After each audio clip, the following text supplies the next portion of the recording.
Thank you so much.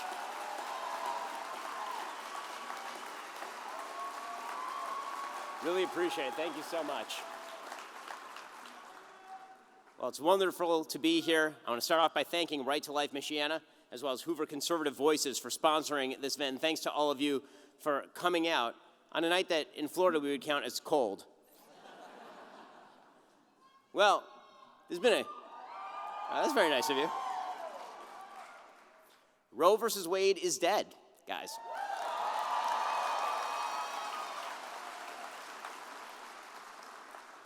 And this means that millions of children will now be given a chance to live they wouldn't otherwise have received. The overturning of Roe versus Wade was the result of a half-century of hard-slogging, on-the-ground, door-to-door work.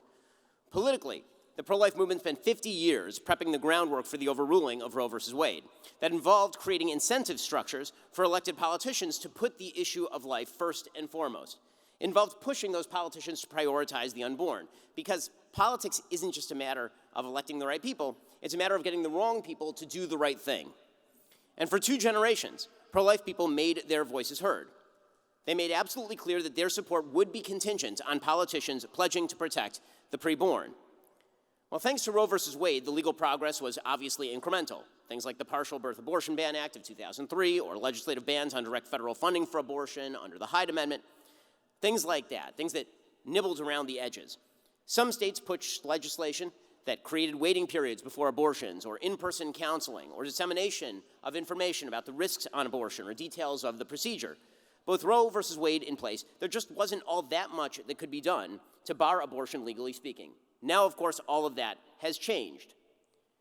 Not that abortion advocates didn't do everything they could to stop the overthrow of Roe versus Wade, up to and including leaking a draft Supreme Court decision, the only time this has ever happened, so far as I'm aware, in American history. In one case, leading to the threat of death against Justice Brett Kavanaugh and his family.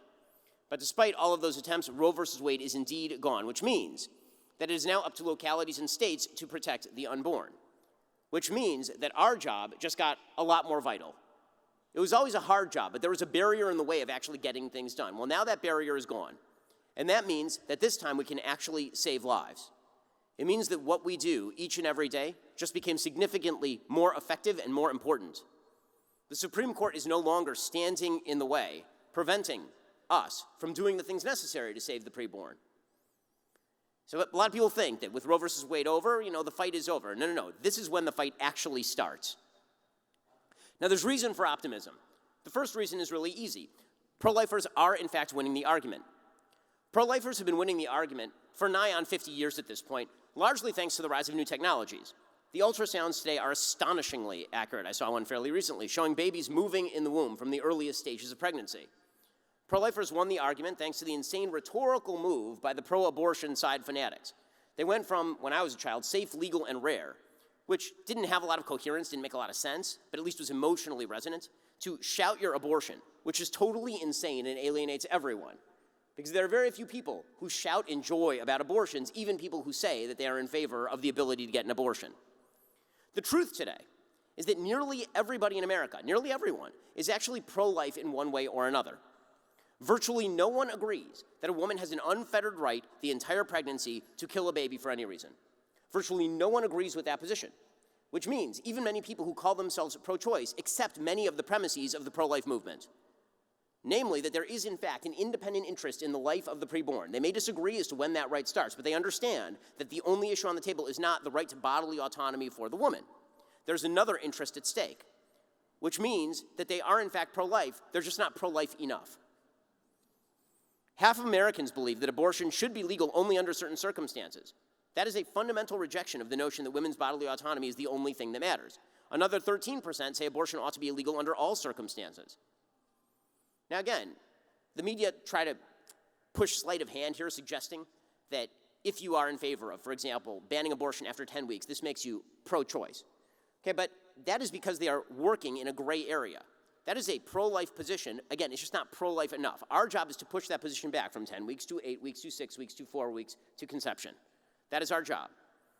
Pew Research notes that nearly 2/3 of the public thinks abortion should be either entirely illegal at every stage of a pregnancy or should become illegal, at least in some cases, at some point during the course of the pregnancy. So, pro-lifers are winning the argument. By the way, pro-lifers have been winning the argument at the individual level too. The great tragedy of abortion, the numbers of abortions, they're astonishing, they're horrific, they're genocidal. I mean, those numbers are just astonishingly evil. With that said, it is important to note that the number of abortions in the United States, as compared to the population, has been in a consistent state of decline for decades at this point. According to the pro-abortion Guttmacher Institute, the number of abortions in the United States spiked from 750,000 in 1973, the year of Roe versus Wade, all the way up to 1.5 million by 1979. But then the numbers began to decline. So by 2020, fewer than 1 million babies per year were being aborted. That's an astonishingly horrifying number. It makes us all sick to our stomach. It should be noticed that that number, right, fewer than 1 million babies, was close to the numbers when Roe versus Wade actually was implemented. And we had added 130 million people in the United States during that time. And the population in 1973 in the United States was somewhere around 210 million people. Today it's around 340 million people. So the rate of abortion has actually been declining steadily in the United States for decades. It ticked up the last couple of years, but that was an anomaly. We have to continue winning the argument because pro-abortion fanatics are already pledging to re-enshrine Roe versus Wade into law if they gain power. The current administration pledges to unleash the DOJ on states that try to restrict abortion tourism. They've pledged to utilize federal resources to facilitate abortion as much as legally possible. California has already declared itself an abortion sanctuary state. They also happen to be now a transgender surgery sanctuary state, as well as an illegal immigration sanctuary state. There's a reason they are losing population, including my family and my company, neither of which are located in California anymore.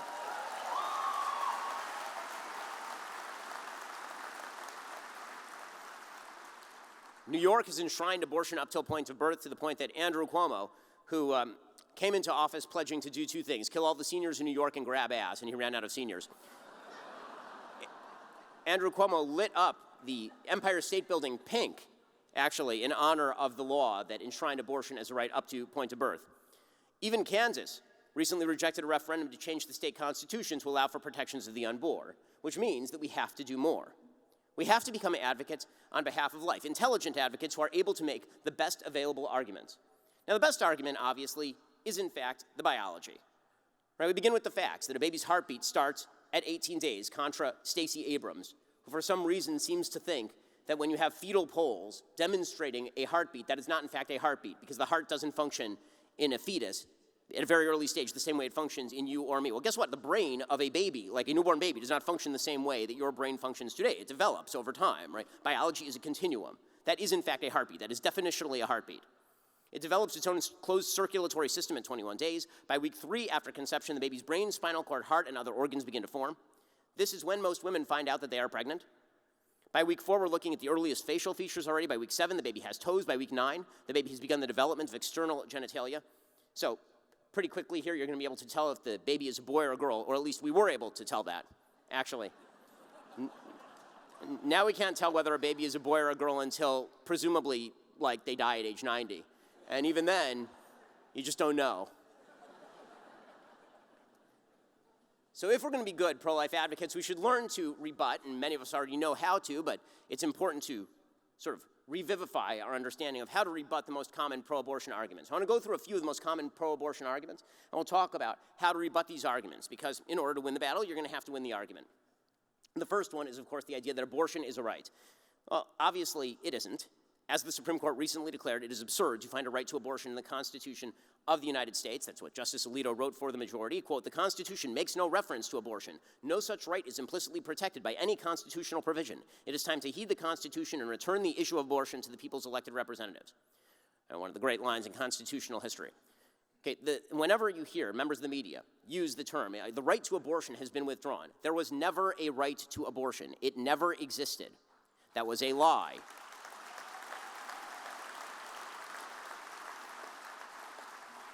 There was never a right to abortion any more than there was a right to segregation in the United States. Brown versus Board did not find that there was a right to segregation that was now being removed. It found that there was never a right to segregation and the court had gotten it wrong. There was never a right to abortion. That right never existed. It was made up out of whole cloth on behalf of social leftists who desired the idea that women were going to be perfectly equivalent to men in every way, including the incapacity to have children. The right to life is our first right. It is the most important right. All other rights are predicated upon it. When the Declaration of Independence says life, liberty, and the pursuit of happiness, you have to have life in order to have any of the others. Leaving the definition of life to the whims of every individual is a recipe for some of the worst atrocities in human history. No one gets to decide whether another person constitutes a human life or a human being. This is how you end up with genocides. This is how you end up with slavery. This is how you end up with dehumanization of entirely other populations. You can't do that and hope to call yourself a decent human being. Every biology textbook knows this. You have no right to somebody else's life or their liberty. Second, the left makes the argument that unborn human lives aren't actually persons. Now, the goal here is to sort of redefine what a human life is. By saying person, they're just picking a term of art that they can then craft and move so that it fits whatever they want it to fit, but it definitely does not fit an unborn human being. Because the thing is that human life is actually a very clear metric, right? The minute you have conception, this is an independent human life. It has its own independent DNA strain. If you found a one-celled organism on Mars like this, you would say that human life had been found on Mars. Everybody knows that this is a human life, as Robert George puts it, the philosopher from Princeton, this is a human life with potential. It's not a potential life, it is a human life with potential. So what the left does instead is they talk about personhood, because human life is too unequivocal. Human life makes clear what the line actually is. Instead, they like to talk about personhood. The idea being, I suppose, that when women are pregnant, they're pregnant with something that's non-human, like chickens or something. But again, the minute you ask somebody what exactly is it that you are pregnant with, everybody understands that you're pregnant with a human life. Even Margaret Sanger, the founder of Planned Parenthood, originally knew this. She actually wrote this, quote, "Abortion was the wrong way. No matter how early it was performed, it was taking life." Margaret Sanger, the founder of Planned Parenthood. Well, the term personhood, sort of like the left's definition of gender, it has no meaning for the left beyond a simple obfuscation. So when exactly does a human life become a person? The left doesn't give a particularly good definition of this. Is it beyond a certain point? Is it brain activity? Is it pain? They say not pain, because pain is too early in the pregnancy. So it's definitely not when the fetus feels pain. Is it when the fetus has a heartbeat? No, it definitely can't be at a heartbeat that a human life becomes a person, because that's way too early. Well, maybe it's brain activity, but what level of brain activity? And how consistent does the brain activity have to be? What about people who have handicaps and are fully grown adults? I won't mention the President of the United States in this context.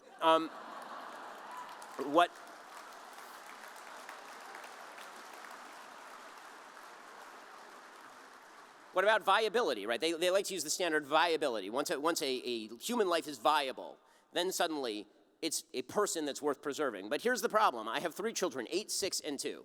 Maybe the 8-year-old survives without me for a couple of days. The other 2 are not viable in any real sense. If I left my 2-year-old to her own devices, I love her, she's a brilliant kid. By brilliant, I mean she's a brilliant 2-year-old.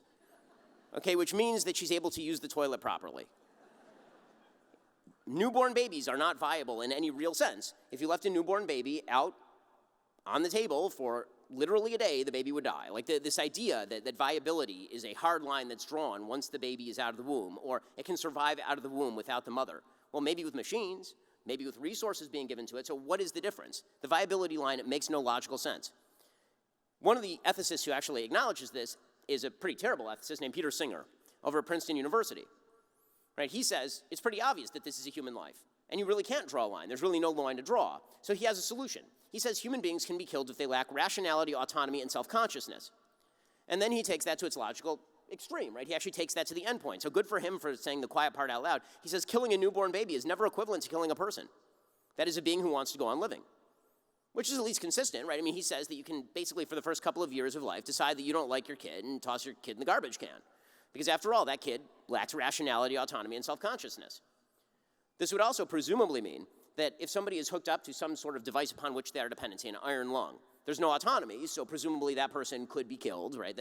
No autonomy. Or somebody who's unconscious, there's no self-consciousness. Or somebody who is mentally ill because they lack rationality. The truth is, even Peter Singer's logic is self-defeating because it assumes a binary definition of all of these things. The truth is, there is no definition of rationality where it's like you're either rational or you're irrational, or you're autonomous or you're not autonomous. These are spectra. I mean, it is a spectrum. Rationality is a spectrum. It moves from people who are very rational to people who are completely irrational. The idea that you can draw a line somewhere in there, and on one side of this line are the people who have lives worth living, and on the other side are the people who you can kill, is really egregiously evil. Okay, the third argument you hear is one of the more bizarre arguments, that it is responsible to abort. So you hear this one a lot. The best decision for me was to abort. The best decision for my life was to abort. So the actress Jamila Jamil of The Good Place tweeted a few years ago, quote, "I had an abortion when I was young. It was the best decision I've ever made, both for me and for the baby I didn't want and wasn't ready for, emotionally, psychologically, and financially. So many children will end up in foster homes, so many lives ruined, so very cruel.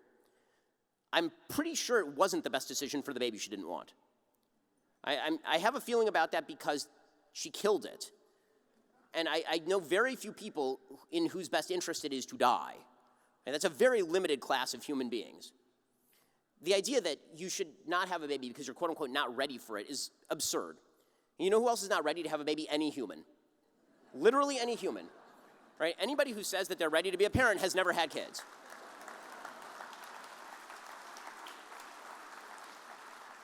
And then you have kids and you're still not ready to be a parent. You spend the rest of your life not sleeping and worrying. And my kids are only, again, 8, 6, and 2. I mean, everybody keeps saying, wait until they're teenagers. I'm like, oh my God. So this belief system, oh, I'm not ready. And therefore, if I get pregnant and I kill the baby, that was the best solution for me and for the baby. No, it was not. It was not the best solution for the baby, for sure. And by the way, it also wasn't the best solution for you. Because you know what actually turns you into a full human being having kids? It turns you into a better, fuller, more prosperous, more fulfilled, more meaningful human being. It is amazing we live in a society that disparages childbearing and child-rearing this way. It's really horrifying. Literally, the chief function you were put on earth to do is what our society has decided is the thing that is least important and actually an obstacle to your happiness and success, and it is precisely the reverse. What about the other people that we take care of, right? I mean, if the idea from Jamil Jamil is, well, you know, it's inconvenient to me, so I don't want to do it. What about the other people we take care of? Are we allowed to off anybody who's inconvenient? Feminist Liz Plank actually seems to think so. She tweeted, quote, behind millions of successful men is an abortion they don't regret getting with their partner. I urge men to go beyond solidarity and talk about how they've personally benefited from abortion rights too. Not because it's the right thing to do, because it's true. Well, I'm sure that there are many men who have benefited from abortion in the sense that they have not had to take care of their children, they've not had to pay alimony, they haven't had to pay for child support. This makes them terrible human beings. And this idea that you get to kill everybody who's inconvenient to you, I mean, I suppose there are times when I've thought of it, but it's not something that you should really hope materializes a standard of human conduct. One of the other arguments that you hear a lot is the argument that if you're not adopting somebody else's unaborted child, you have no say, right? You say, oh, well, I don't see you adopting the kid. You're forcing the responsibility on someone. Well, I'm not taking a homeless person into my house either, but I don't think you should be able to stab them in the face. The argument that you ought to preserve the life of other people does not necessitate that I take them into my house or into my family. I mean, there are people who do this, and there's some of the great, my business partner, Jeremy Boring, right? He is an adoptive parent. It's one of the greatest things you can do on planet Earth. But the idea that you're not allowed to oppose abortion unless you're also going to take care of somebody else's child is very, very silly. Okay, the fourth argument that you hear a lot is that women should have the only say. Now, we've been hearing this ridiculous argument for years. It particularly doesn't work anymore because they don't even know what a woman is. Right?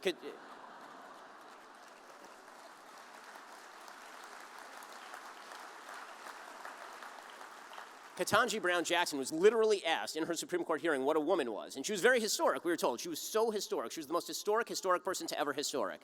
She was a black female Supreme Court justice, right? She wasn't just historic because she was black, because that actually was not historic. We've had black justices. She wasn't historic because she was a female. We've had female justices. She was both black and female. But the problem was she couldn't explain what a female was. So she was asked what a woman is, and she said, I'm not a biologist. Which, by the way, gives away the game, because if it's actually a biological classification, then you can't answer what a woman is. And then you are one, right? So she actually gave away the game in that particular answer, but you don't get to say only women get to have a say, but we also don't know what a woman is, so Caitlyn Jenner could be the best woman, right? Leah Thomas could be the best woman. By the way, men are so clever. I mean, I will say, the patriarchy is amazing at this. Ladies, we have you beat. I mean, we are incredible at this. Men can be women for like 5 seconds, and they are automatically the best women. It's truly incredible. I mean, men are so good at this that we can literally take men who commit crimes, and then we say that they are women, and then those are now listed as female criminals. So enjoy the ride. I mean, ladies, you broke it, you bought it.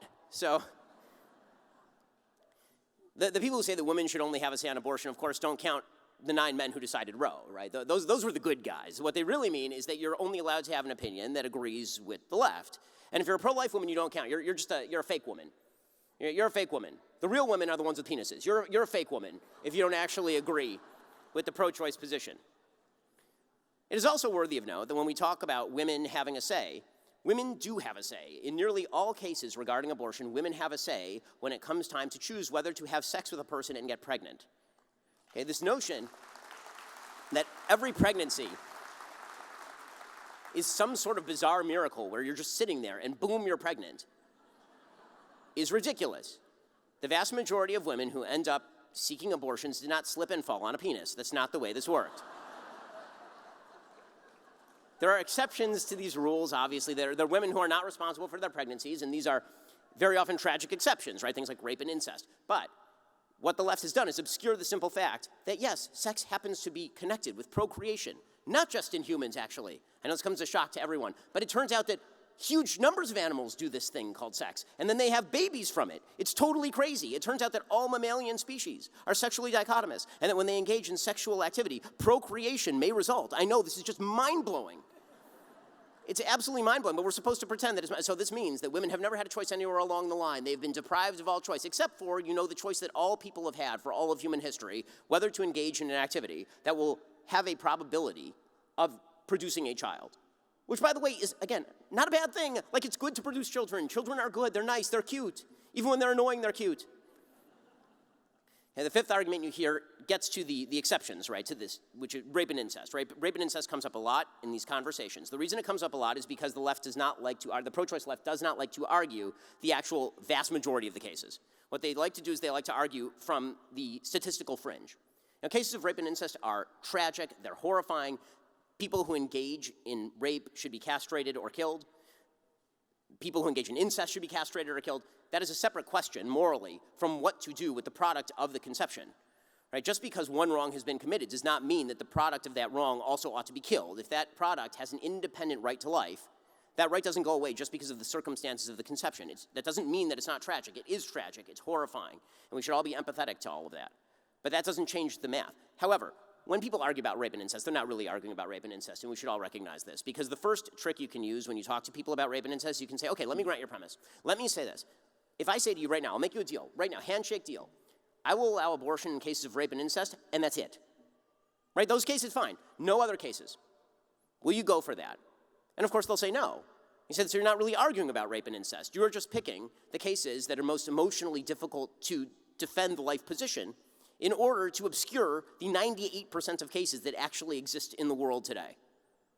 Right? The left likes to pick these cases, right? This is why in the immediate aftermath of Roe being overruled, they found this case, it involved the state of Indiana actually, right, in which a girl was impregnated by a rapist, and she was 12 years old, and the idea was that would you force this girl to bear to term? So first of all, there would be a serious question as to whether it would endanger the life of a 12-year-old girl or a 10-year-old girl, whether she could actually bear that to term, right? That's an actual medical question, and it may well have been resolved by the necessity for an abortion in the case of a very, very young girl.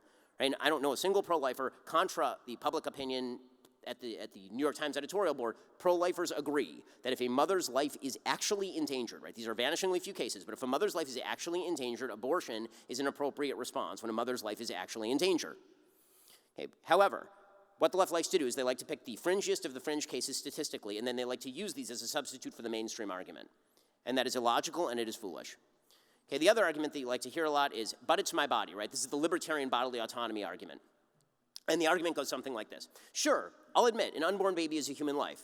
But, and there's a very famous philosophical example, I believe the philosopher who came up with this, woman named Judith Thompson, it's called the famous violinist example. So she says, suppose somebody knocked you out. When you woke up, you were chained to a famous violinist. I don't know why she picked a famous violinist. It's completely irrelevant to the example. But somebody knocked you out. You wake up and you are chained to another human being, and you are IV'd to the other person. That person is drawing blood and nutrients from your body. Wouldn't you be entitled to cut the cord? After all, that person is infringing on your bodily autonomy. Right? That's the bodily autonomy argument. So there are a few big problems with this argument. The first is, unless you're a victim of rape or incest, again, if you actually played a part in the IVing of the person to you, you now have a duty to that person. Right? If you knocked somebody out and you IV'd them to you, and then that person woke up and could you kill that person? Like, you were responsible, at least in part, for what just happened. So that changes the math a fairly significant amount. Pregnancy, it turns out, is a foreseeable result of consensual sex regardless of whether you use birth control. But let's assume that this argument actually applies in the case of rape and incest, that you didn't consent to the bodily connection with another human being. There would still be a problem, and the problem is that abortion is not passive. It's not a matter of just disconnecting a cord. It is a matter of violently ending another person's life. Ethically and morally, there is a difference between pulling the plug on a terminally ill person and walking over and stabbing that person in the chest repeatedly until they die. The same holds true for abortion. And there's a final problem too, which is the math changes radically when the person that you're talking about is not a rando, it is your child. If somebody knocks you out and you wake up and you are tethered by IV to your own child, then would you be morally justified in untethering your child? You do have a relationship with this child even if you're not responsible for what has just occurred. If a mother is kidnapped and she ends up IV to her own child and she pulls the plug on the child, that's a problem. The other problem, of course, is that you're assuming that this would be indefinite. There actually are pretty significant moral implications to the idea that at a certain point you won't be tethered to the person on the other end of that. Right? If you knew that 9 months from now you could actually take the IV out and the person would live and be fine, would you be allowed to take out the IV? It's a serious question. Okay, one of the other arguments that you hear, again, this one is, there's some that are just statistical lies, right? One of them is that women will be consigned to dangerous illegal abortions, right? If you make abortion illegal, then women will go into the back alleys with their rusty coat hangers. I don't even know where they obtain these rusty coat hangers, but they will go and they will find the box of rusty coat hangers that's been hanging around since 1972, and they will then presumably engage in some sort of egregious act that will harm them. Okay, so first of all, we would not apply this logic to literally any other thing that we deem criminal in the United States. Like none, right? We would not say that, it turns out that when you ban the use of hard drugs, people go out and they get the drugs anyway, and they do very damaging things to themselves in pursuit of the hard drugs. So you can't ban the hard drugs, because they might do a bunch of things attendant on the ban that are going to be very dangerous to them. That's not the question. The question is whether this is an activity that should be allowed or whether this is an activity that should not be allowed, right? Beyond that, statistically speaking, it's silly. In 1972, right, when medical care was significantly less sophisticated, there were a grand total of 24 deaths from legal abortions and 39 from illegal abortions. Right? That was in 1972, according to the Center for Disease Control. Okay, finally we get to the weakest of all of the arguments, and that are the hypotheticals. The hypotheticals are always the ones that people like to argue about in college. So the college students in the crowd, you're going to hear a lot of these. Right? The hypotheticals are always the ones that you argue about in dorm rooms, 2 o'clock in the morning after you've had a bunch of beer and you're discussing whether your chair exists or not. So Michael Sandel, who's a philosopher from Harvard, he presents hypothetical. He says, let's say that you're in a burning building and you can only save a 5-year-old child, or you can save a box of 1,000 embryos. Which one do you save? The 5-year-old child or the box of 1,000 embryos? You would save the 5-year-old child, which shows you that you don't actually take seriously the right to life of the 1,000 embryos, because you would choose the 5-year-old child before you would take the 1,000 embryos. This is really a poor argument. It's a poor argument for 3 separate reasons. One, the hypothetical doesn't prove that embryos have no moral worth. It simply suggests they don't have the same worth as a born child. Right? So you could actually say, okay, sure, but also that doesn't mean you get to abort a baby. Okay, second, we can create hypotheticals where you would save the embryos. So let's say, for example, that you are on a spaceship. Since we're doing hypotheticals, you're on a spaceship. It's a spaceship to Mars. And you are the spaceship that includes the last vestiges of humanity. And on the spaceship, for some odd reason, it's you and a 5-year-old and 1,000 embryos. No one knows why. This is just how it's gone. There was an alien aboard the ship that killed the rest of the crew.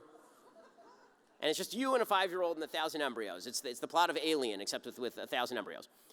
Okay, so now you have a choice. Do you save the 5-year-old child, or do you save the 1,000 embryos? Well, to preserve the future of humanity, presumably you save the 1,000 embryos. Does that mean the 5-year-old child had no moral worth? And you can create hypotheticals like this one all day, right? Let's say that you can only save a box of embryos or a 96-year-old man who has terminal cancer and is going to die in 2 weeks. Which one do you save? Some people would say, I'll save the box of it. Does that mean that the 96-year-old man no longer has any moral worth? Again, these hypotheticals are incredibly stupid. Third, these sorts of false choices are just that, false choices. If I had to choose between saving a 5-year-old and saving a 90-year-old, I would presumably save a 5-year-old.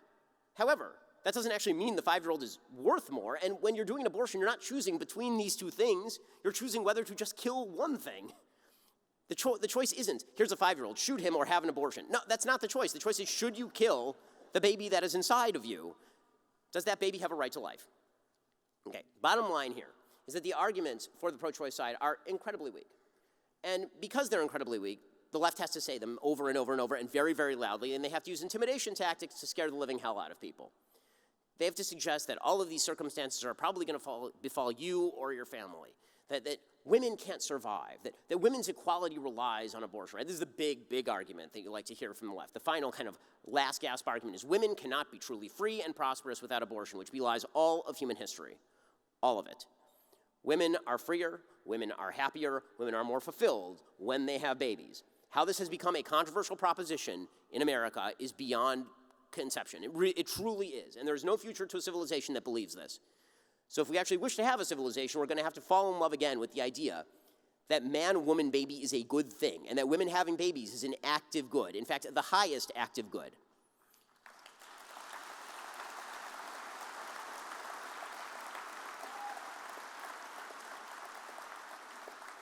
You know, you will have noticed that in his entire speech, there's one word that I haven't mentioned, and that word is God. So people on the left like to say this is all a religious position, right? You only believe this because you're a religious crazy person, you religious crazy people. Okay, I just did like a 30-minute speech in which I went through a bunch of arguments about abortion. I didn't mention God once. Because the truth is, you can make a secular humanist argument against abortion. But in the end, you are going to have to, if you actually believe in the value of human life, explain that belief. And this is where God comes in. Because in a fully atheistic evolutionary biology universe, there is no inherent value to human life. If you believe in the inherent human value of life, then you're going to have to acknowledge that we're made in the image of God. That the single most important sentence in human history is that man was made in the image of God. And it's the single most important sentence in human history. And that image began to take shape the minute that dad's sperm met mom's egg. It's funny because when we discuss abortion, it's easy to forget that we were special from literally the moment that we were created. If we'd been conceived at a different moment, we'd be a different person. That our presence here is an event etched in time, beginning with the love of a mother for her child and a man for his wife and God for his creation. Life is worth defending. So, on a practical level, what exactly should we do? Well, we can start by actually giving to organizations like Right to Life Michiana. Right to Life Michiana is changing the state of play on the ground locally and on the state level. They're engaged in sidewalk advocacy, church outreach, adoption, crisis pregnancy outreach. They're engaged in public events changing hearts and minds, ranging from the National Life Change to memorials for the unborn. They're softening the ground. And the good news is that in Indiana, the ground is already soft. Basically, only a judge stands in the way of a ban on nearly all abortions in the state of Indiana. That judge says that for some odd reason, the right to liberty enshrined in the state constitution mandates a right to abortion, which is a completely specious and empty argument. The fight is going to continue. And it's going to continue beyond the borders of Indiana, beyond the borders of our towns. It's going to move out to other states, and it should. And that means that the march begins anew, and that our job just got a lot more complicated, but also a lot more hopeful. And for the first time in, I think, virtually everybody's lifetime, or at least the first time that within living memory for many of us, we actually have the opportunity to save human lives at scale. That's an amazing opportunity, and we would be betraying our own destinies and our own purpose if we were to blow that opportunity. Thank you so much. Happy to take your questions.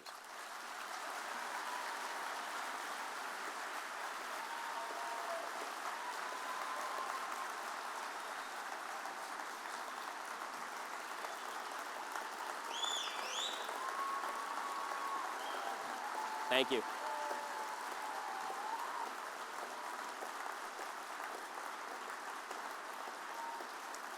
Alrighty, so now for the fun part. I believe that they have set up microphones, or are there microphones going around the room? Is that how this is working? There's a microphone back there. There's a gentleman carrying that microphone.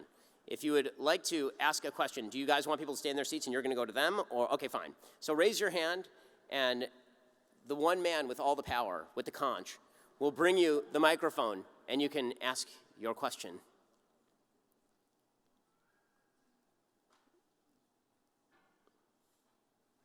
Welcome, Ben, to South Bend. Sorry about the cold weather.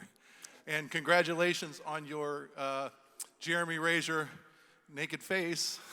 Oh, yeah, no, actually, so as an Orthodox Jew, I can only use an electric razor, actually, on my face. Jeremy's was for down here. Yeah, actually what happened there, so for those who don't know, I was growing a beard for about a week and a half. Well, actually, it was for about a month and a half. And I finally hit puberty, so that was exciting. And the actual story behind that, people were wondering, like, why is he growing a beard? I wanted to try it out, see how it looked. I thought it looked okay. But my wife has absolute veto power. And my wife despised it. She said it looked fine. She said it felt terrible when I kissed her. And since there's literally only one woman on planet Earth I can have sex with, the matter was decided.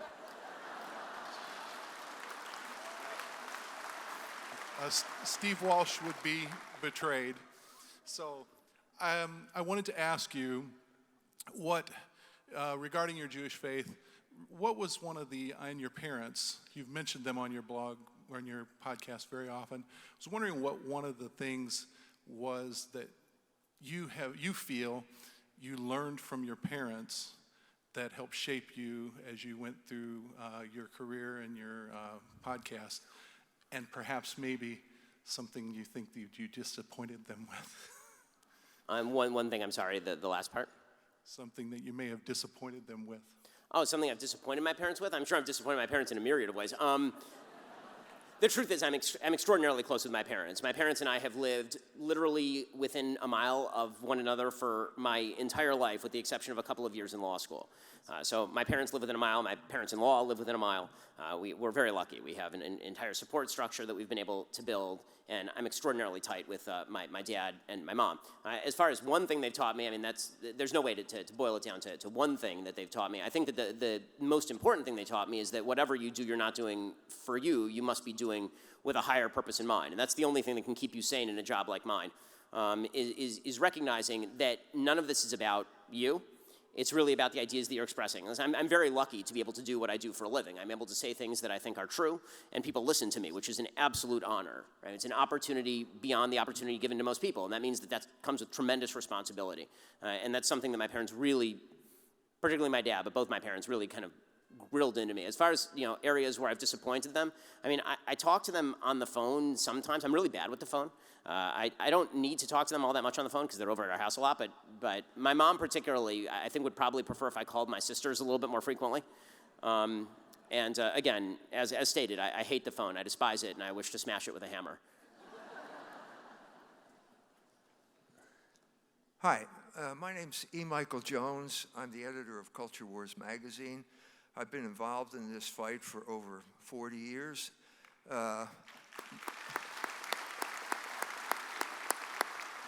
Did sidewalk counseling in front of the old abortion clinic on St. Louis Boulevard. Knew a lot of the founding people on this organization, like Virginia Black and Charlie Rice. So I've been around for a while, and when Roe was overturned, suddenly there was a new wrinkle to this whole story. At this point, 140 Jewish organizations announced that abortion was a fundamental Jewish right. It is not. I mean, I can give you the whole Jewish law breakdown right now. The bottom line is that Judaism is a pro-life religion with the possibility of what we would call in Hebrew a heter, which is essentially a dispensation. Right? Like you actually have to go to a rabbi for a dispensation on abortion, but I would say that the most famous rabbis of the 20th century, Rav Moshe Feinstein, Rav Joseph Ber Soloveitchik, both of them believed in the full pro-life position. There are some fringe positions inside Judaism that suggest the opposite, but the bottom line is that it is not a violation of religious freedom to have a neutral statute that applies criminally across all people. That's not a violation of religious freedom. I mean, this is something that's been held repeatedly by the Supreme Court itself. So this notion that you have a religious freedom to get abortion, or that it's a religious act to be able to get an abortion, is kind of a wild claim. And by the way, the Jewish organizations that are pushing this, most of them don't even keep Shabbos. I mean, most of them don't keep kosher. Most of them don't do any of the actual Jewish statutory laws. Just here they've decided to stick their thumb in the pie. But it's a ridiculous claim legally, morally, Judaically. It has very little to support it.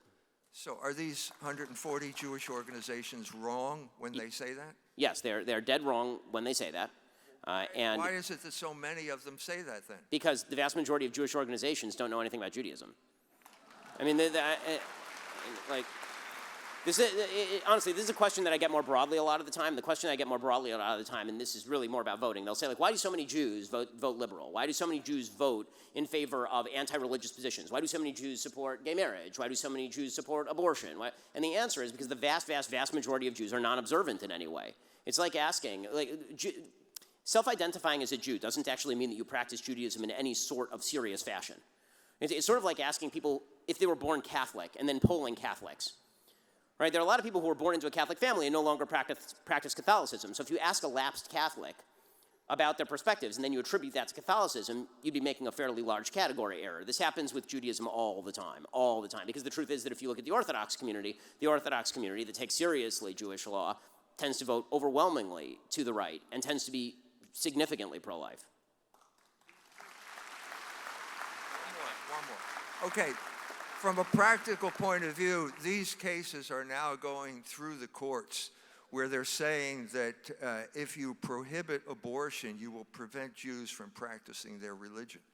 Now, this is something that's going to have to be dealt with in courts across the country.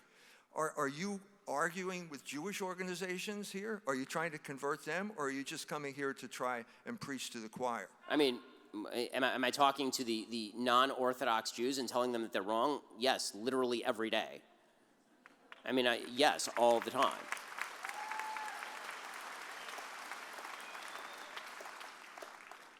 Hi, Ben Shapiro. Thank you so much for coming down here. Do you support a nationwide abortion ban?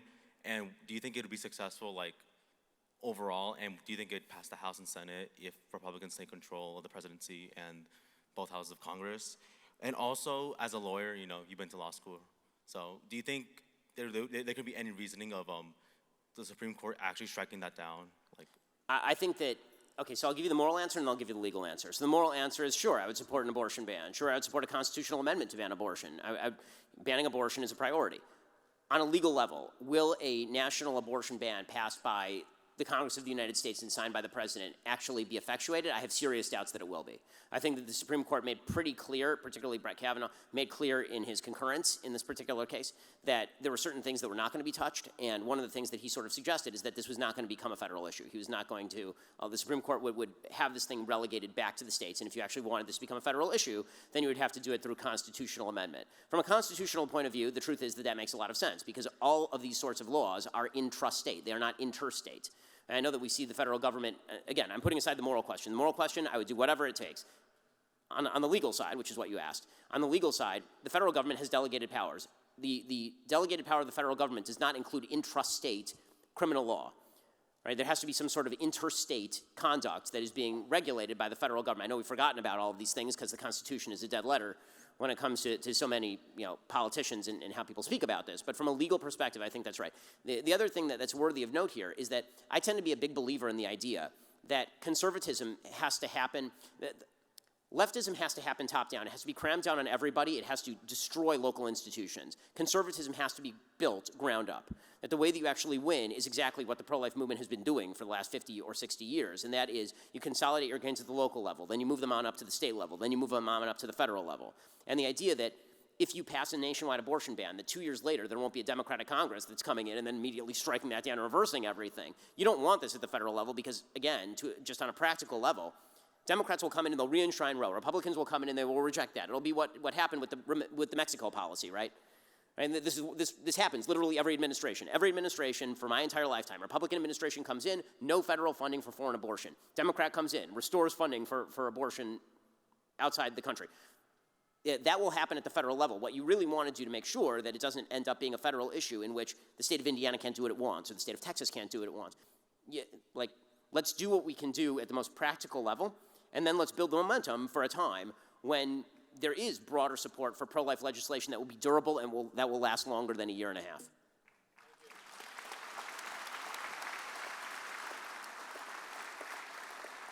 Hi, Ben. I'm a giant fan. I've been watching you since I was 10, and it's an honor to ask you my question. So I'm only in middle school, but what can I do to help this fight against abortion, really? So first of all, your parents are doing an amazing job. And also, I approve of the media diet they've allowed you. I mean, the truth is that the thing that you can do, and this is something that I did some of, but I wish I had done more of, is when you're young, you read and you read and you read, and you educate yourself and you educate yourself and you talk a lot less. Right? So I will say that most of the dumb things, this is my advice to young people all the time, most of the dumb things I've ever said in my political career happened between when I started my political career and when I hit about the age of 24. Right, so I started writing a syndicated column when I was 17 years old. I'm now 38, so I've been doing it for 21 years, and every week for 21 years. And I would say that 70% of the dumb nonsense I ever said was between the ages of 17 and 24 because they were half-baked ideas, they were utopian, they were too extreme. It takes time to actually cultivate a full sense of what you believe on these things. Now, when it comes to abortion, you can study those issues, and then you can get involved in a lot of the activism that Right to Life Michiana does. You can get involved in voter banking, right? You can get involved in phone calling. There are on-the-ground active things that you can do. There are lots of groups you can get involved with. The most important thing you can do is twofold. One, study, and two, don't make the big error of going on social media and mouthing off. Because that stuff lives forever, and people use it to hurt you.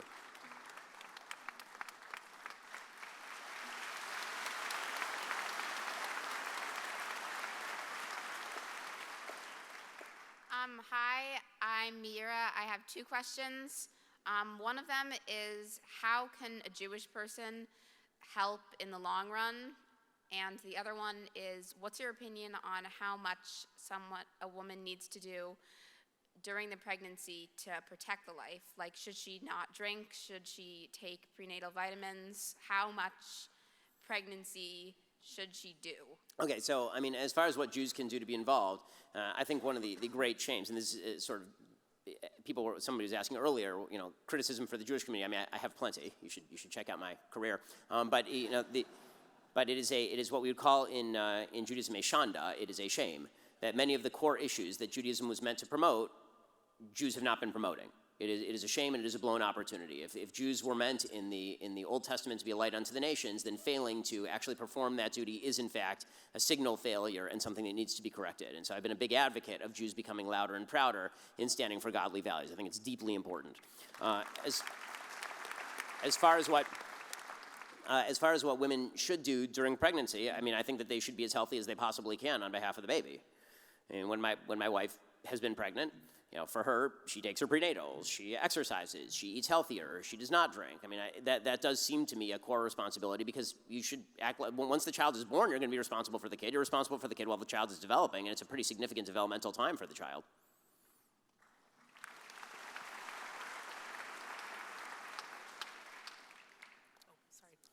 Hello. I would agree with you that most people are more pro-life than they admit, especially on social media. My question is, they tend to fall back. We've had logical discussions. I've addressed a lot of the points that you have brought up, and they'll agree. They're like, yep, that's fair. But at the end, where it counts, either they'll still vote for pro-abortion candidates, or they still just cling to this emotional answer. And do you have any recommendation on how can we break through that emotional appeal that they glue themselves to? I mean, there's certain times you just can't. I mean, just be realistic about this. There's certain conversations that you're having that probably are a waste of time, and you have to determine at the beginning of the conversation whether you feel like wasting an hour with somebody who's just going to snap right back in place to where they were before the conversation even began.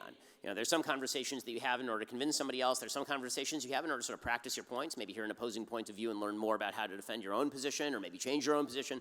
And then there's, some of the stuff I do, like a public debate, where the real goal is to convince the audience, not to convince the person that's across the stage from you. And so you really have to decide what the goal of the conversation is before you start. I will say that you're lucky. You live in a state that is largely pro-life. I live in a state, Florida, that is somewhere in the middle, right? Florida tends to be a little bit more purplish on this issue, which means that, for example, the Florida state legislature, the governor signed into law a 15-week abortion ban, which is still really late, right? The 12 weeks is trimester 1. So, I mean, that's still very, very late. Well, what Florida is doing, though, is taking it incrementally. And I don't think that's a stupid idea. I think that you can make the mistake of pushing too far too fast for people, and you end up reversing some of the progress that you otherwise would make. And I certainly understand the urgency. If we need to save every life we can, we need to do it right now, we need to do it. But if it ends up reversing itself and going precisely the opposite way, you can really hurt yourself. I think this is one of the things that happened in Kansas. I think that the opposition in Kansas was able to bill the changing of the state constitution to a referendum on should we ban all abortions in the state of Kansas, and so people voted overwhelmingly we were going to preserve abortion in the state of Kansas. Whereas if, for example, that bill had been promoted as we are now going to look at the possibility of legislating in the state of Kansas. We understand the people of Kansas are not ready for a full-on abortion ban up to 0 weeks, so we're going to start with a heartbeat ban. And that had been linked in the public mind with that. I think that might have passed. So you can only push people as far as they're willing to go. when you're talking about what you can do in a state that, again, has a broad spectrum of people who are very, very pro-life, you can do a lot more than you can in other states, and you have to take into account political realities. That's not failure to stand by principle, that's wisdom.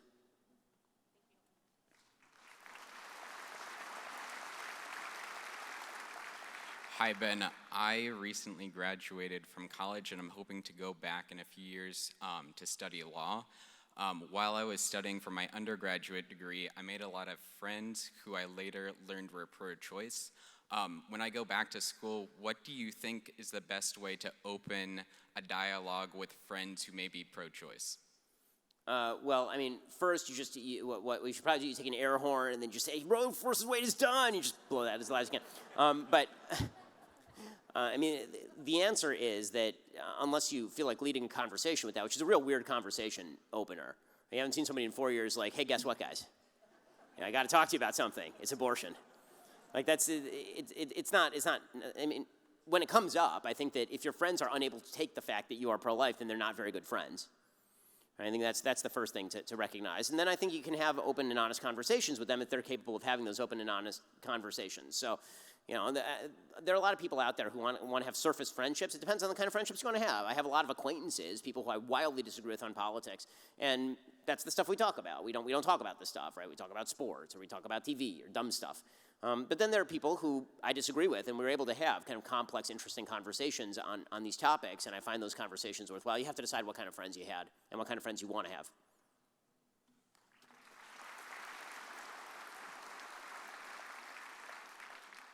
Hi, Ben. It's wonderful to have you here in Indiana, so thank you for your time. My question's off topic of abortion, but I'm dying to know your opinion on this. Just like your home state of California, the state of Illinois and the Chicago metropolitan area, which we technically are in, are seeing just reckless things going on and outrageously political actions being made by reckless people. My question for you is, do you think Mayor Lori Lightfoot of Chicago will have a good chance of re-election in February? And do you think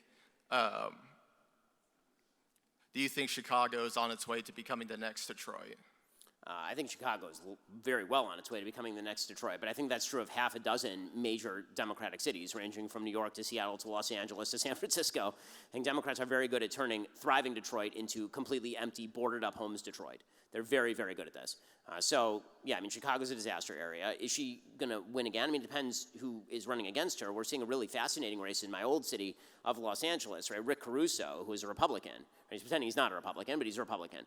And he looks like he's very likely to win a race against City Councilwoman Karen Bass in Los Angeles. Cenk Uygur, who is as left as it's possible to get from the Young Turks, and he came out and he's like, I'm voting for Rick Caruso. I'm sick of the crime. I'm sick of the homelessness. I'm sick of the potholes. I'm sick of the way that the city is run. It's like, well, welcome to the party, pal. Thanks for destroying the city so badly I had to leave with my entire family. And we crossed the Colorado River, and I said to my wife, don't look back, you'll turn to salt. I mean, it's like...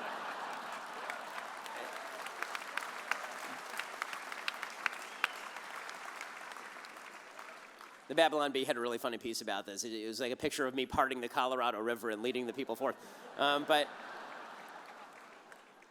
But yeah, I mean, it depends who runs against Lori Lightfoot. My guess is that the people of Chicago are pretty fed up with Lori Lightfoot as well. There does come a point where people get tired of living under these conditions. I mean, theoretically, that's what the election of Eric Adams was about in New York. It just turns out that he's also wildly incompetent. And so there does come a point. I've said this to Republicans for years. When I was living in California, I used to say this all the time to Republican gubernatorial candidates, and no one ever listened to me. I remember saying this to Neil Kashkari when he was running against Jerry Brown. And I said to him, I don't understand why you're running on education. You should be running on crime, obviously, crime and homelessness.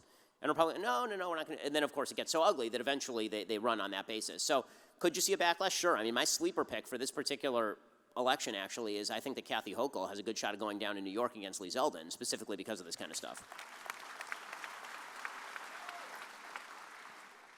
Hi, Ben. Thank you so much for coming. So you're kind of like well known for going to college campuses and like debating college students, and you talked about a lot of the arguments that you use and that the pro-life movement uses. So I was just wondering if there was any advice that you would give to college students, or just like one specific argument that you would say you found most successful when trying to reach college students on the other side of the aisle? I mean, typically, the best way to debate, and this has nothing to do with college students, not college students, because I debate everybody the same way, no matter what. And the truth is, people always term it, I'm debating college students. It's an open question and answer like this. I mean, if somebody disagrees with me, it's more of a discussion than a debate. And if they don't have an answer to a particular argument, then, so be it. But the most important question when it comes to both conversation, this, by the way, is true in marriage, it's true in debate, it's true across the board when it comes to the use of language, is asking people to be very specific in their definitions. People have a very hard time with that. They like to use very messy language because messy language allows them to obfuscate the inconsistencies in their arguments. So when they'll say things like viability, you'll say, okay, I need you to define what you mean by viability. What does viability mean? Do you mean that the baby can live outside the womb on its own? And if they say yes, you say, okay, well, a baby can't live outside the womb on its own until it's like 5. Right? Or if you say to them, if they make your mind, it's an argument about a woman's bodily autonomy. It's about a woman and just her. And so the answer, so then you say, okay, when you say a woman's bodily autonomy, is there another being involved in this? Right? Define autonomy. Define what do you mean by bodily? Is there anything a woman can't do with her? Like if she takes her hand and she smacks somebody else, is that autonomy? And the answer is that's not autonomy, right? I mean, now you're talking about actually harming another human. So you're ignoring one of the humans that is in this particular conversation. And so asking for specificity and asking people to actually be kind of clear about what it is that they're claiming allows you to have a more productive conversation. I say this happens in marriage also because it actually does happen in marriage an awful, awful lot. I've told this before, but my wife and I, very early on in our marriage, I used to make a crucial mistake that I think all men have made, which is my wife would come to me and she would make a complaint about something and I would try to then solve the problem. This is a large-scale mistake that she would come and she'd say, there's something going wrong at work, or I get this person, I'm having a hard time with my friend. I'd be like, well, you know what you really should do? She'd be like, I don't want to hear that. What are you talking? I'm like, well, why are you telling me then? And so I actually had to sit with her and I had to say, okay, I'm stupid, so I need you to tell me at the beginning of every conversation where you're making a complaint, is this a me caring conversation or a me solving the problem conversation? And being a very accepting person, she went along with that. And so we actually do that. Like if she's making a complaint, I'll say, do you want me to solve the problem or do you want me to just be understanding? And the problem is sometimes she's fibbing. Sometimes she'll say, I want you to solve the problem, and she always wants me to be understanding is the problem. But specificity, in other words, is actually core to pretty much all of human communication.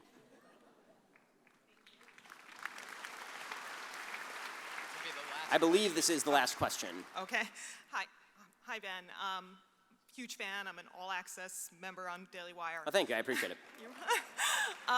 You said something earlier in your talk. You said something about it's not always about electing just the good people. It's also finding the bad politicians to do the good things. Something.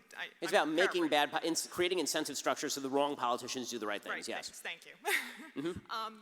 I was wondering if you could give a little more advice on how we can identify those wrong politicians who can be then motivated to do the right thing. Well, I mean, I don't think it's really about identifying the wrong politicians who do the right thing. I think that very often you'll find a politician who's in a position of power, and you are able to exert leverage on that person to the extent that you can get some of the things that you actually need from that politician, right? You can exert public pressure. So this happened within the Republican Party for the pro-life movement, for example. It used to be that if you went back to 1970, what you would see is that there were pro-life, it actually worked on both sides, oddly enough, right? What you actually saw is that there were pro-lifers and pro-choicers in the Democratic Party circa 1970, and there were pro-lifers and pro-abortion folks in the Republican Party as of 1970.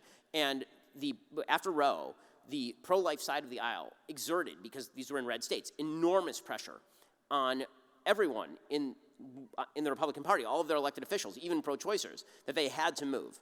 Right? They had to change their position or they just would not receive the support. And you saw, obviously, on the other side, you saw people who were pro-abortion do exactly the same thing to Democrat politicians. And so you now have almost a pure ideological sword along party lines on this issue. And, in some ways that's good because it's pretty clarifying. In some ways it's bad because it would be wonderful if everybody were pro-life and there were some actual, pro-life people on the other side of the aisle from the one that I typically vote for.